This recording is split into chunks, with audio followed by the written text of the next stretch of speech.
বহু দিনৰ পৰা ভাবি আছিলোঁ শুক্ৰেশ্বৰ মন্দিৰত আহিম বুলি, আৰু আজি সেই অহাটো হ'লগৈ। আৰু মই আৰু সঞ্জীৱে আজি ৰাতিপুৱাই ওলাই আহিলোঁ। আৰু এতিয়া প্ৰথমে যাওঁ চাকি বন্তি জ্বলাই লওঁ বাহিৰত।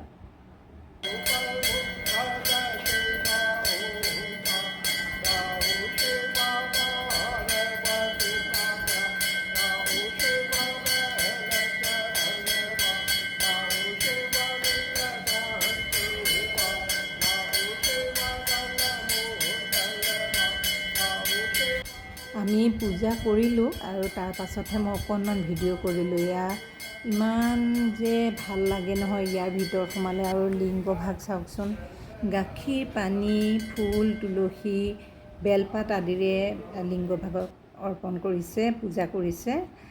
তাৰ পৰা আহি আমি অকণমান ব্ৰহ্মপুত্ৰ পাৰলৈ আহিলোঁ। মই শুক্ৰেশ্বৰত আহিলে ব্ৰহ্মপুত্ৰ পাৰলৈ আহোঁ আৰু অকণমান ব্ৰহ্মপুত্ৰৰ পানীখিনি হাতেৰে ধুনীয়াকৈ চুব পাৰি ইয়াত আহিলে, সেইকাৰণে আৰু মোৰ খুব বেছি ভাল লাগে বিশাল ব্ৰহ্মপুত্ৰ চাই।